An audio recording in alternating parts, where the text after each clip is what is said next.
one thing you have to stop doing when you become a grandma. Welcome, I'm Stacy Graves, owner of Under the Kentucky Sun, helping you celebrate life with handmade baby decor. And I also love to offer lots of tips for new moms and grandmas that help us on this new journey that we're on together. So you may be asking yourself, what is the one thing I need to stop eating when I become a grandma?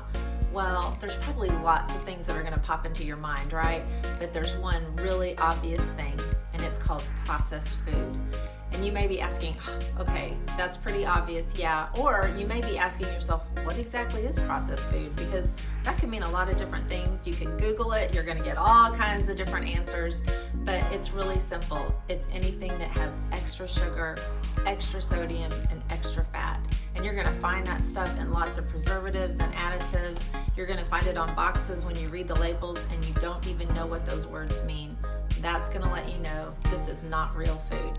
So what are some of these words that you don't recognize in ingredients? It may say something like dextrose. See, I can't even really pronounce it. Maltose, hydrogenated oil, trans fats. What do all these things mean? Well, basically, they're all just really bad for you, and they can have all different kinds of ingredients in them that we don't recognize. And let's face it, as we get older, meaning all of us grandmas who are 50 and older, things like this are going to cause us a lot more problems. So things that are already bad, now they are really bad. So I'm talking heart disease, diabetes, high blood pressure, and weight gain. All these things are things we don't want to happen. And let's just face it, as we get older, these do happen a lot more quickly. So when you eat processed food, you're going to create these problems or you're going to speed them up. So you may be asking yourself now, so what are processed foods as far as what are some examples of it? Well, here are a few things that you need to avoid. Doesn't mean you have to never eat them, but it's better to not eat them most of the time. And the first one that comes to mind for me is bacon. And who doesn't love bacon, right, Emmy? I mean, I absolutely love bacon. I could put it on anything and eat it by itself. And here's the problem. It's got a lot of saturated fat, it's got a lot of sodium, and it has a ton of preservatives. Those things are all linked to cancer and headaches and of course high blood pressure. So that's the first thing you want to avoid is bacon. So the next example that comes to mind is granola bars, something that this girl will want to eat, I'm sure, in just a few years. But here's the thing about granola bars. If you buy them at the store, most packaging is going to include a ton of preservatives and lots of sugar. And you know what? All kinds of ingredients that you don't even know what they are. So a better option for that is to make your own. So another one of the things that I absolutely love to eat was microwave popcorn. And who doesn't love microwave popcorn? I mean, that's just the go-to thing. Turn on Netflix to watch a movie and grab some popcorn, right? But here is another thing. It has lots of sodium and lots of fat. I mean, just think of all the butter that is in that popcorn.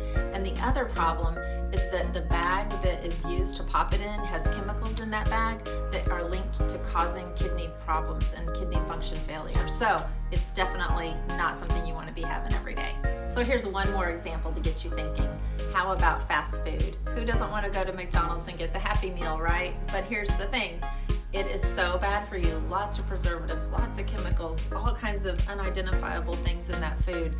It is so much better to pack your own lunches or at least choose items on the menu that have all the ingredients listed and you know what those are. So let's recap. Anything that is cooked, canned, frozen, or packaged that's going to change the nutritional value of the food is something you really want to avoid. So instead of eating processed foods, what you want to eat and what I want to eat and I try to eat every day is whole foods. You don't have to be perfect about this, but the more you can try to eat foods that you actually know what it is and you know all the ingredients, you're on the right track to being a lot healthier. So if you want to make a change and you want to get some help getting started, I would love to help you on this journey. It is something that I work on every day. Come on over to my private Facebook group and we would love to help you get started. Thanks for letting us help you celebrate life here at Under the Kentucky Sun. We'll see you again real soon.